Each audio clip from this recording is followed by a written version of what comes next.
as well. From police investigations, ongoing taxis out of town, illegal applying for hire, taxi customers being put at risk. All these are going to be discussed, especially the CSE Rotherham. Some of the cases, some of the investigations we were talking about last week on Drive Time. Call 0142425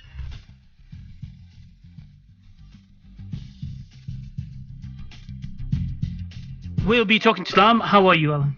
I'm very well, thank you. Very busy, but very well. Right, fantastic. You managed to get here with not much traffic out there, is it? It's quite possible. It's been over 2 years now that the IPCC have had them. This is the thing, this is the issue that we have out there in the community, various people that we've spoken to in the past couple of weeks on here on this radio station as well, and it seems to be the common trend where people are really upset that we've been told that Rotherham will be allowed to rebuild itself. However, these cases seem to be not going away. Is it due to funding resources and cutbacks and preliminary people being taken away from this investigation to deal with other issues that are not getting and this is not getting the attention it requires?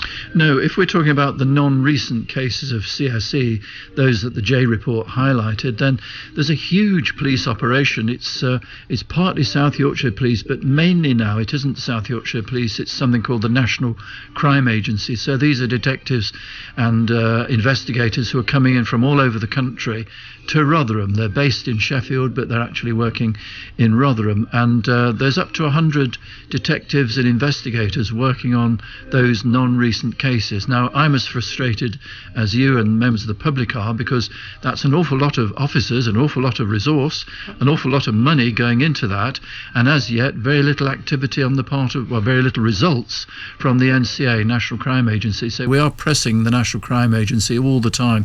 There must be outcomes, there must be results. Where do you see this going? Do you see this going on for quite a while now? And as you say, it's been going on for over 2 years now. Is there going to be some sort of end to this, or is this going to be one of those where it'll take as long as needed? Well, it will take as long as needed. One hopes that they'll get better at it and speed up the process, because presumably somewhere out there are victims and survivors. There are also offenders and perpetrators who need to be brought to justice, because they are blackening the name of communities, they're blackening the name of the town of Rotherham. So we want this to be brought to a resolution as soon as we can. A lot of these investigators and detectives who are coming in have not been trained in this work, because very few people up and down the country have been. So they're having to come here, they're having to be trained. It's very sensitive work, and it takes a lot of time and effort and resource to get cases together that will stand up in court. You've got to have them stand up in court, otherwise you're wasting your time. So there is a lot of effort going into it, but it's not directly South Yorkshire Police, it's a national body, the National Crime Agency. Talking about some of the impacts of this as well, I'm going to one of our questions that have been texted into us is regarding the English Defence League demonstration that was held a couple of weeks ago on Saturday. There were representations made via the police to the Home Office to put an end to this, because Rotherham's seen its fair share of that. But this texter has said that he doesn't want to be named, but he lives in Rotherham. He's been really badly affected. Some of the businesses have been affected, and also some of the community outside has been really badly affected by this as well. And people seem to come and wanting to basically saying that they're not happy with the way decision making is being done and the way the council, the police and the authorities are doing together. From your perspective on the police, surely the most devastating impact is the impact it's having on our communities at this moment in time while this investigation is still ongoing. What would you want to say about that? Yes, you're absolutely right. I think we're all fed up to the back teeth with these constant coming back of these demonstrations from the EDL and other groups. We have some new senior officers now in the force, and a new approach has been taken, and I'm very pleased with that, because I think they're dealing with it very well. I mean, the law is this. Basically, you cannot ban people who want to come and assemble in a town and protest. You cannot ban it. And we've made representations to the Home Secretary, to the Home Office, and they've knocked it back. And so it's obvious they're not going to change the law. And the law is a good law because it allows any of us to protest. Any of us may want to protest about anything. A closure of a school, we may want to protest.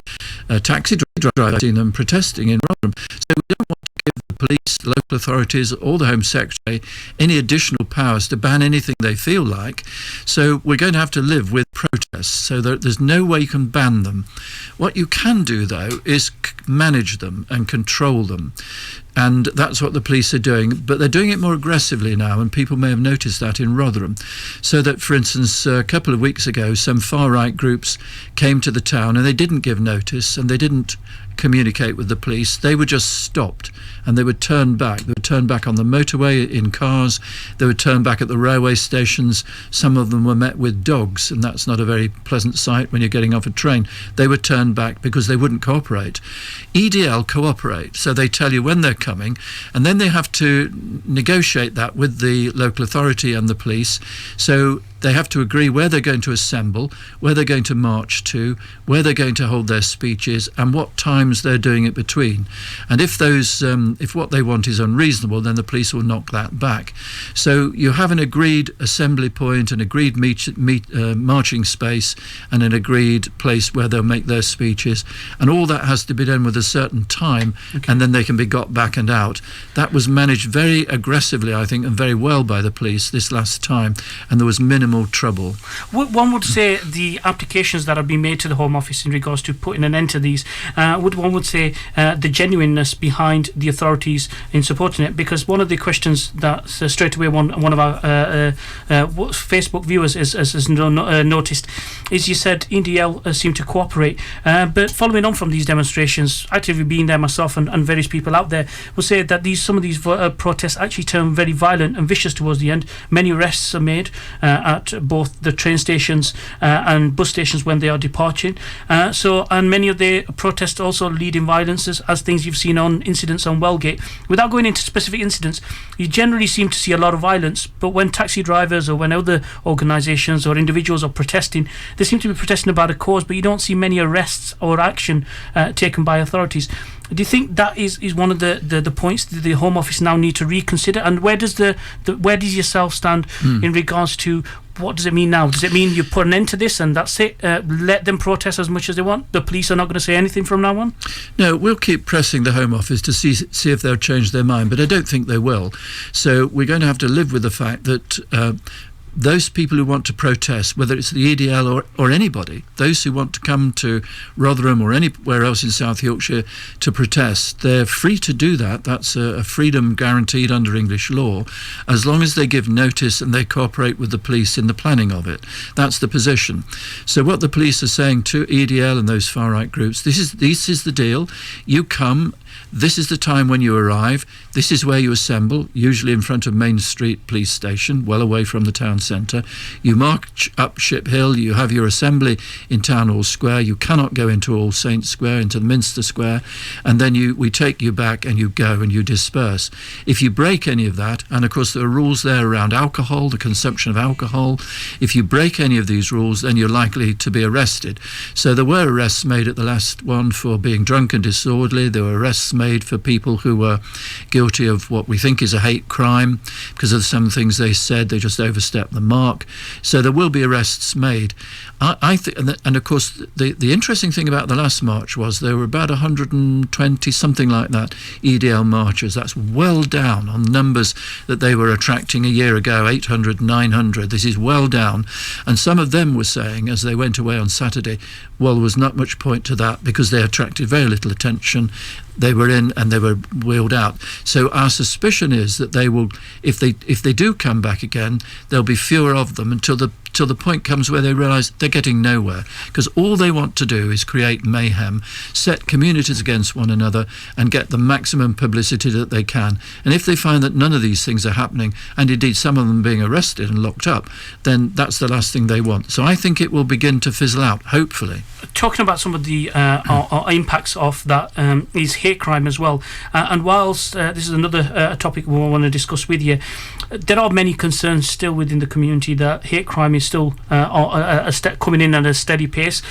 Things are starting to have a bit of a boom now as things are starting to calm down. But in the wake of these demonstrations and these rallies, it also causes various people within Rotherham to have racial abuse hurled at them, or hate crime as it's been classed as.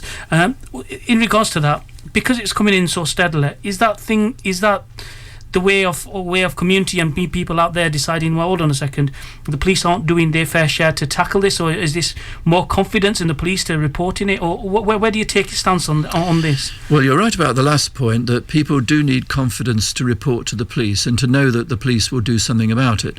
Now, I'm very anxious to make sure that the police are getting proper training. They need to be able to recognise a hate crime when one comes along in order to bring about prosecutions. Sometimes there are hate incidents that aren't actually hate crimes. You have to have a crime before it's a hate crime, and there are lots of hate incidents. I mean, people just calling out names in a street may not pass the threshold of a crime, but it's not pleasant. It's a very nasty thing. I mean, when I was at school, I was bullied as a child. I know what that's like, to be called names, to have horrible things said about you in the street. Okay. That's a horrible thing. But it may not be a hate crime. So police are being taught to recognise a hate crime, to take it absolutely seriously. But we do need people to report in, because we need to get some idea of whether this is growing, whether it's phasing out, or what the position is. And so people need to be courageous, and you don't have to go to the police direct. There are lots of places you can go and report hate crimes, but the police are being trained to take it seriously and to recognise it as a crime. Right, fantastic. Let's go to one of our calls that are coming in to us and see who's joining us on the line. Assalamu alaikum, you're live on Iman FM. Wa alaikum assalam. Is that Khartoum? Yes. Khartoum, how are you, my sister? Fine, thank you. I would like to say hello to you and Alan Billings. Hello. Hi, Alan. So, Khartoum, what was the question? What's the point you have for Alan? My point is, as you talking earlier, the hate crime is now very high, and it's getting worse during Brexit time as well. Okay. So are you worried? Are you worried, Khartoum, that now with things still kicking off on the Brexit front, things changing on a daily basis, that is going to be an increase in crime for various? Because you've suffered hate crime in the past in town outside Sheffield city centre as well. It's happened recently. Yesterday again in bus driver. That is why I just saw the indicate while I'm checking my phone. I didn't know this program is on, okay. And that's why I tried to call you now. Okay. Hate crime is very high as well. But the problem is, when you report to the police, they're not taking serious. They're going to say to you, if you're not the person saying to you because of your color and wears, okay. They're not thinking it's a crime. I came yesterday when I dropped my daughter to school, a bus, and I want to scan my bus card, and the driver who didn't let me to scan my bus card, and he said to me, no, you can't scan unless you show me the receipt you buy it. And I replied to him, what's the point? And then, while we have an argument, I say, good luck to you. I'm going to sit down the bus, call the police if I am wrong. Okay. Then another Asian girl, lady, she's my neighbor, and we catch same time the bus. He said to her, no, you can't drive. Go out the bus. Then she tried to off the bus. I ran the seat I was sitting and I said, don't get off. Your car is working. We catch same bus this morning. What was the specific incident? I go to the police. They say to me, if he didn't say to you anything from his mouth, it's not a racism. It is a racism, and it's a hate crime because he treating us differently. Okay. He didn't let us to scan our bus ticket. How did he know it's working or not? Okay, Khartoum, we'll put that across to Alan as well. We'll mention that. We are a member of Sheffield as well. Inshallah, we'll put that perspective across to you. They shouldn't wait the police officer. It's one incident has happened. Okay. They should cope. So educating the officers better. We'll talk about this. Talk about this with Alan now. Thank you very much, Khartoum, for joining us. And Khartoum's raised a point in regards to educating officers, because inevitably some officers may not be aware. You were talking about educating just before we took Khartoum's call. On the front of education, also include in there one of the articles which we've got here, which is hotels now being given further training after failing to spot the signs of CSE, where a police cadet or is an army cadet that's It's actually a police cadet, Deputy Chief Inspector Melanie Pallin, that's gone round to some of these hotels with an underage girl, and she's basically to highlight that some hotels are not spotting these signs of an older male and a younger girl going into hotels, and there should be more training around that. Do you think the entire community and even parents up to a certain responsibility need to all take responsibility on what's been done on the education front? Oh yes, absolutely. Everybody needs to take full responsibility. And you mentioned Mel Palin and the work of the police. I've been working with the Federation of Small Businesses as well. They run programs to try and educate people who run hotels, boarding houses, and also takeaways and other kinds of shops which people may be attracted to for grooming purposes. So there's a lot being done. There's a great deal being done. And now your previous speaker, Khartoum, may be the Khartoum that I know. If it is, she's a very feisty woman. She's not afraid of speaking her mind, and she's not afraid of telling off a bus conductor or a police officer or whatever. I think we need a little bit more of that, actually. I think we need the community itself to be a bit more confident in taking people on and not to be overawed and not to be put off. And people like me will do our best to support them in that, and I will do my best to ensure that the police support them in that as well. And I think that's probably all that we can hope for. But yes, I mean, it's going back to CSE and abuse, of course, this is something that cuts across all communities, all racial groups, all social classes, and therefore the work that I sponsor in schools to recognise when people are being groomed, that is in all schools, in every part of all our towns and the city of Sheffield across South Yorkshire, because it can happen to any children of any, as I say, any racial group and any social class, and we have to get that right. And increasingly that sort of grooming is moving off the streets and onto the internet. Okay. And it's the internet that I think is the really big danger for the future. We're going to talk about the social media experiences in just one moment. Let's go to a call that we've got on the line. Assalamu alaikum, you're live on Iman FM. Walaikum assalam. Yes, brother. Is that Amr? No, this is Sagir. Sagir, assalamu alaikum, welcome to Iman FM's Drive Time. What's the point or question you have for Dr. Alan Billings? Walaikum assalam. Just a question regarding what Alan was saying earlier on regarding the marches. For my limited understanding, static demonstrations by law can't be stopped. Okay. But from my understanding, that marches can be stopped. When you go from point A to point B. And my point is specifically about EDL. Now, okay, people can march and they do, and they've got the right to do that. Under peaceful protest, but EDL by any stretch of the imagination is not a peaceful. They never do peaceful protests. If you look at their history, it's drunken, disorderly. There's always, generally tends to be violence. Okay. So I don't understand how anyone, with a sane mind can let EDL have a march. Okay, they can have a static demonstration, and I fully understand that.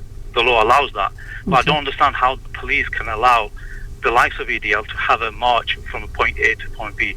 I'd just like to understand the sort of rationale and the logic. No problems. Why they are allowed. We've got Dr. Alan Billings here. He can respond to you as well, Alan. Well, I think the point about that is that the EDL are going to come. What they want to do is assemble in Town Hall Square. That's where they want to assemble. But you don't want them to be wandering through the streets in order to get there. You want them to gather somewhere, and you march them. You march them to Town Hall Square, which is what the police do. So they say you come to Main Street Police Station. They don't want to have their assembly there. They don't want to make their speeches there because there's nobody there. Mind you, there aren't too many up in Town Hall Square either. So they come to the police station, and then they're taken, if you like. So it's only in that sense that it's a march. They're taken up to Town Hall Square. They spew out all their talk, and then they march back again, and then they disperse. So that's the arrangement. That's how it works. And I say you cannot stop. Your speaker is quite right. You cannot stop them assembling. That is enshrined in English law.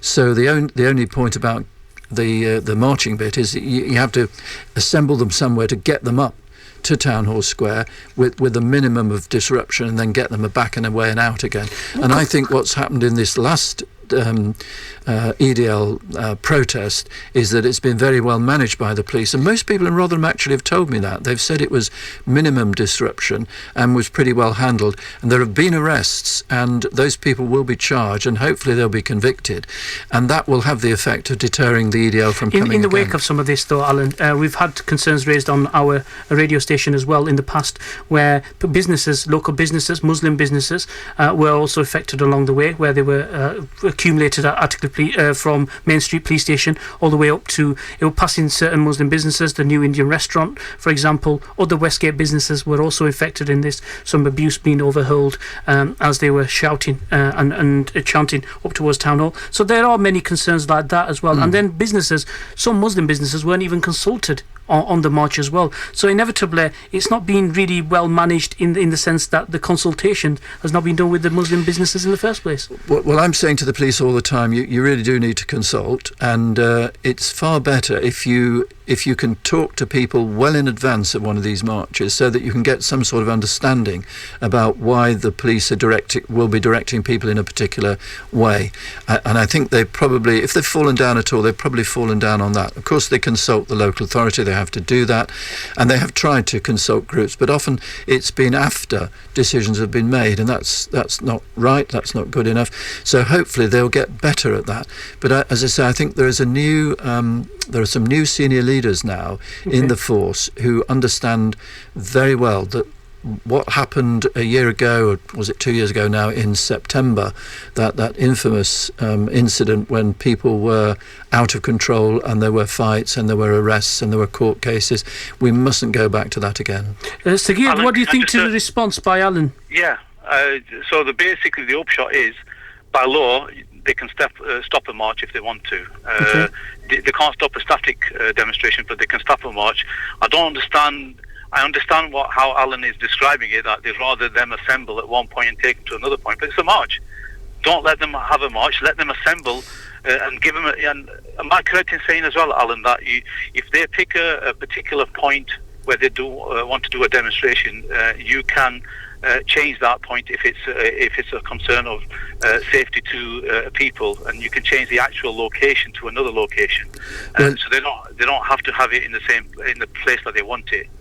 You can do that up to a point. You have to.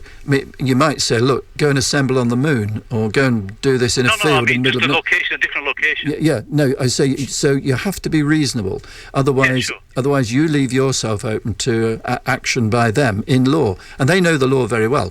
So you have to offer them something that in effect they will agree to go to. And Town Hall Square is probably the best option that we've got available at the moment. If someone can come up with something better, which they will actually go to, because remember this, if they say, well, now we're not cooperating with you at all, they may still turn up, and if they turn up in numbers and you don't know where they're going and what they're going to do, that's the worst of all worlds. Them running riot through the centre of town of Rotherham would be dreadful. So what we've got at the moment is a managed situation where they turn up outside Main Street, they go up to Town Hall Square, and they're managed all the way by the police, and then they're managed out, so they get out as well.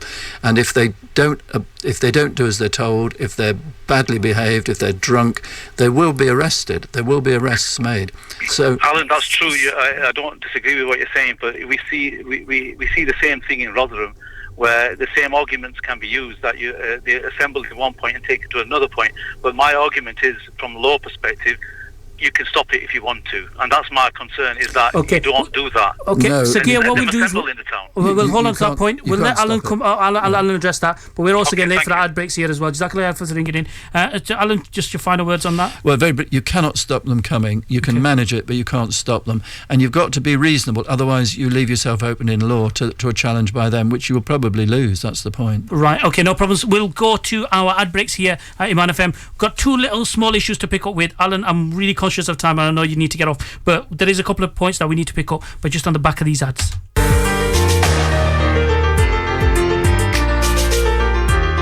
Sheffield, Rotherham, across South Yorkshire.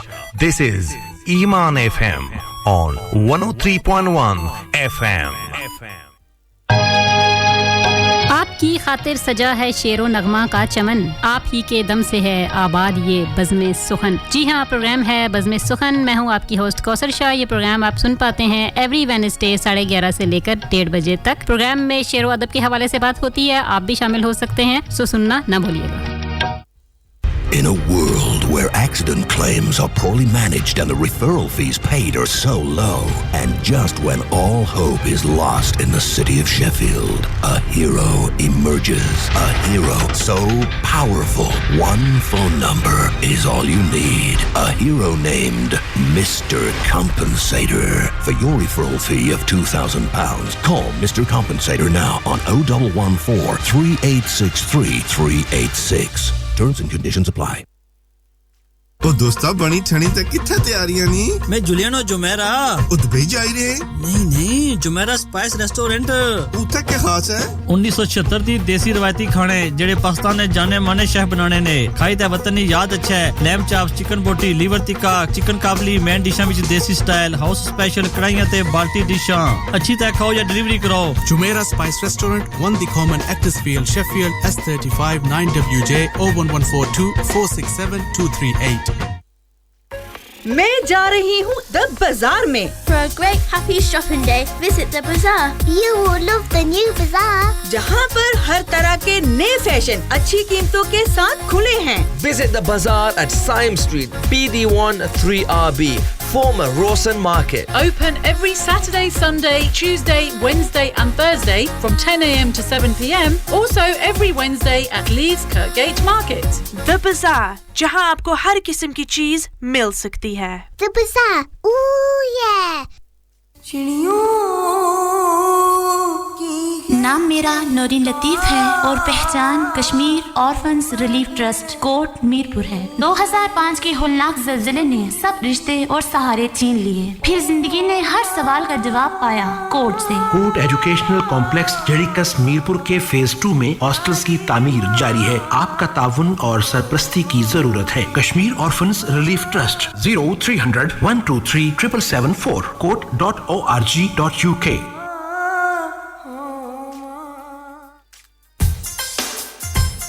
Your voice matters for your community. Here at Eman FM, we're looking for presenters. Would you like to step into the media industry? Are you interested in being a radio presenter? Can you talk about local issues? Do you want to serve your community?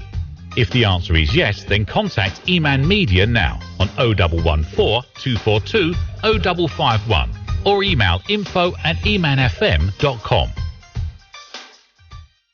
ओ दोस्ता ओ मेरी speeding ticket है मैं क्या करा तू Khan solicitors की call कर उना कोल स्पेशल टीम ही जेडी रोड ट्रैफिक केसेस रेड लाइटां नो इंश्योरेंस तो किनी के immigration fraud money laundering personal injury claims civil litigation तक कत्ल दे केस भी हल करने ने ते जे तुसा समझो कि पुलिस तुसे नाल कोई ज्यादती कीती है ते ओ कंपनसेशन भी दुआने ने ओ खान चढ़ा माड़ी जान Khan Solicitors 351 Abbeydale Road Sheffield 0114 258 3399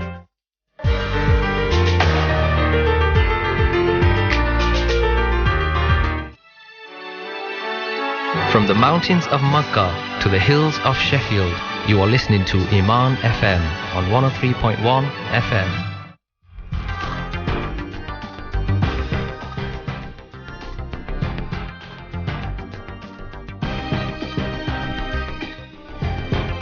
So, assalamu alaikum, welcome back. Good afternoon. You're listening to the Drive Time with me, Nasar Raoof, on Iman FM 103.1. Your voice, your choice. And when we say that, we mean it. Thank you for all those that have joined us on Facebook. Lisa Parker's joined us, interesting guest, an excellent show as always. MashaAllah, keep it up. Thank you very much, Lisa. And Bash Khan has put some comments on there as well. We'll try and get the full comments up. But talking about why have the parents not been held accountable in all these CSE cases? Inevitably, if you don't know where your 13 or 14-year-old child is, then certain parental responsibilities are being neglected. Thank you very much, Bash Khan, for your comments as well.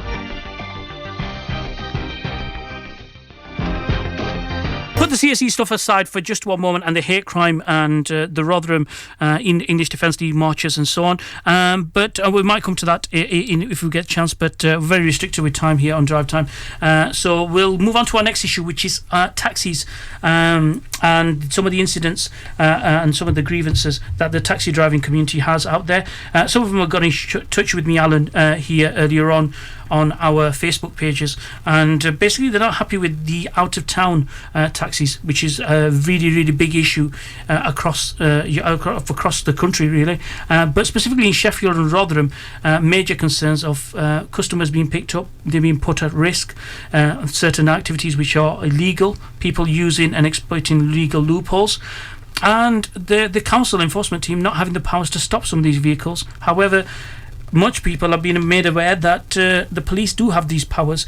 Just your view on out of town and some of the work that you've done so far, Dr. Alan Billings.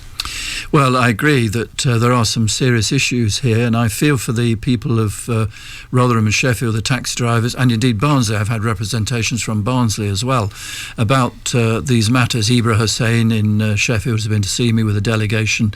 I had some people from Barnsley a little while ago. So I know something of the issues that, yes, people are trying to get round the licensing requirements in Rotherham, which have been made stiffer since CSE, and indeed they're getting around the requirements in Sheffield by getting themselves licensed in places as far away as Anglesey, Rossendale, all sorts of authorities where the restrictions are lower. Now, I think, in fairness, what the local authorities have been trying to do is get in touch with those places to say, look, you've got to stop this. It's intolerable that you're licensing people in your authority miles and miles away from Sheffield and Rotherham.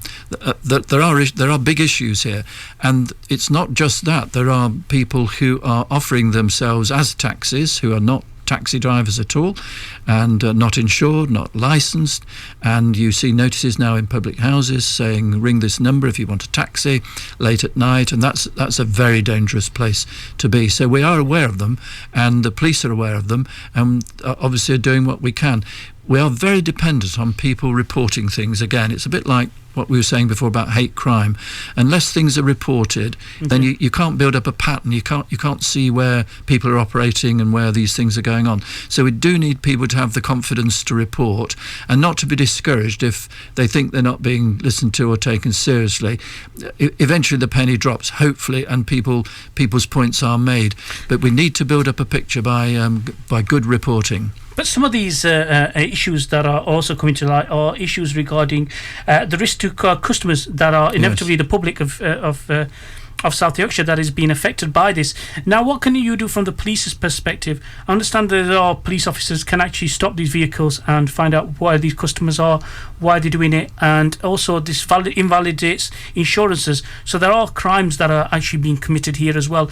Is this one of those ones where it's going to take somebody, a customer, to whistleblow inevitably in the front on CSE? Although it's kind of, some may say that it's cynical to compare the two together, but inevitably these passengers are also being put at risk of their life when they get into a car, because A, they don't know how much certain taxis are going to cost, and second of all, if they have an accident or a bump or a claim, then they're not covered by legal terms. So unfortunately, that's some of the incidents. What can the police do to kind of to stop that and to challenge these individuals? Well, some of what you outline, it's members of the public doing this and knowing perfectly well that it's not a proper taxi that they're dealing with.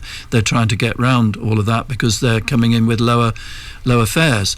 So it's not always, there's an educational job to be done with the public to say, look, if you're going to get into something that is not properly licensed, not properly insured, you're putting yourself at risk. And that's been the issue that I've been dealing with in Barnsley. I think a lot of these issues do go back to the local authority because they're the licensing authority and they have certain powers. Now, it really does mean that the licensing authority, the Sheffield or Rotherham Borough Councils, have got to work with the police if they're going to have operations that target these people. So you need intelligence, you need information, you need to know who they are, what they are, when they're operating and so on, and then something can be done about it. So often the police find they're rather constrained because they don't have that kind of intelligence and information. That's what they need.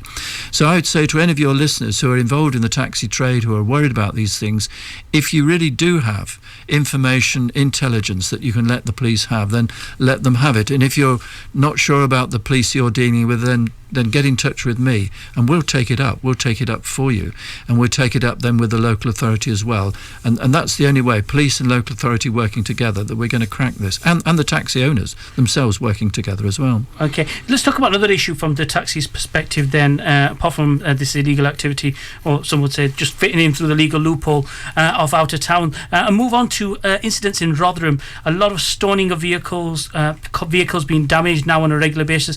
These are people that are reporting it through the authorities that have been reporting it for over 12 months, and some of the thefts that are taking place in taxis, and young children as young as 12, 13 years of age that are throwing stones at vehicles on a regular basis. And these are some of the areas that have been affected by this: Kimberworth, Parkgate, Romarsh, Greesborough, and also Catcliffe as well. Just in regards to that, have you heard of this prior to coming on to today's radio station? I hadn't heard about the stoning of vehicles, and that is new to me. Now, all I would say there is if people have been reporting that and nothing seems to have happened, then that is serious. And if they want to contact me, my office of the Police and Crime Commissioner for South Yorkshire, then we will take that up with the police and we'll get some action on that. But I didn't know about that. Right, so that's the response that you've got. I hope that person's satisfied, and also, well, you won't be satisfied because that's not inevitably a response, but inevitably you can take this up. Peter, how can people contact you, Alan? Because certain people have inquired on methods of contacting you. Well, they can go onto the website, Police and Crime Commissioner for South Yorkshire. Go onto the website, that's the easiest, and you'll see different ways of contacting us there. So they can do it by email, they can telephone us, or indeed if they want me to call on them, if they're part of a community group, then I'm always happy to go and talk to groups, and I do a lot of talking around with different groups in different parts of Rotherham and indeed the whole of South Yorkshire, so I'm always out and about, and if people would like me to come to their group, I'm happy to do that. Just contact us. Last issue, we'll keep that one out of the question because you just put trees and question mark. But I think on the trees issue, you've not highlighted the question there, so if you want to send that in again with a question, we'll try and ask that, but inevitably I can't ask trees question mark unfortunately. So please send that in again, Mr. T, whoever that is. And so that concludes most of our questions here, and I hope you guys are satisfied with some of the responses that have been given. If there is anything future you want to raise with us, then obviously you can do that here as well. You can contact our management team and we can also pick up these issues. You can also see the link for how to contact Dr. Alan Billings on our Facebook Live video stream that's going out as well, and you can rewatch this play back this interview at any time you want as well. I want to thank you for Dr. Alan Billings for coming on to our radio show again, and for supporting the community. Thank you, it's a pleasure to be here. Thank you very much, and thank you very much to your assistant Sam as well. Thank you. That concludes this interview then. We'll go to a small little track.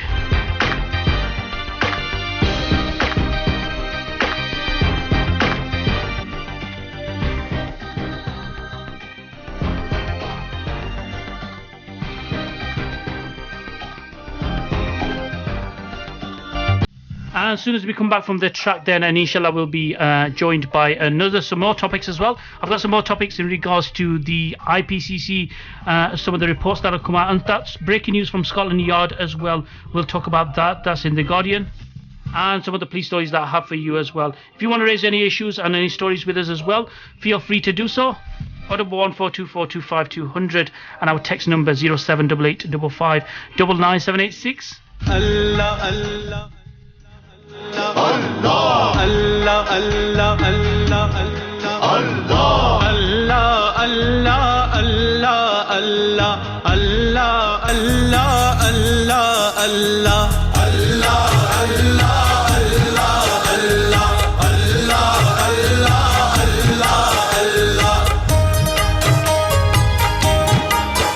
तेरी शान है जल्ला शान अल्लाह, तेरी शान है जल्ला शान अल्लाह, तू मालिक कुल जहान अल्लाह, तू मालिक कुल जहान अल्लाह, तू खालिक ते सुल्तान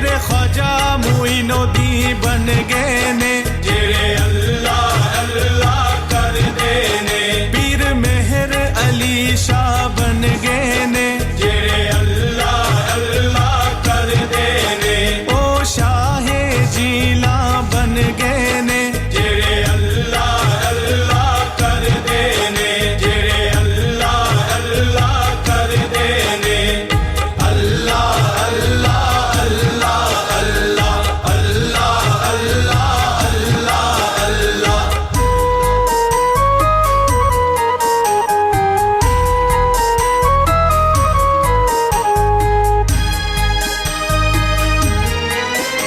एक पासे करबल वालिਆਂ ਨੂੰ ਪਾਣੀ ਤੂੰ ਨੀ ਤਰਸਾਣਾ ਏ ਇੱਕ ਪਾਸੇ ਅਰਦੀ ਰਗਰਨ ਤੇ ਤੂੰ ਚਸ਼ਮਾ ਤੇਜ਼ ਚਲਾਣਾ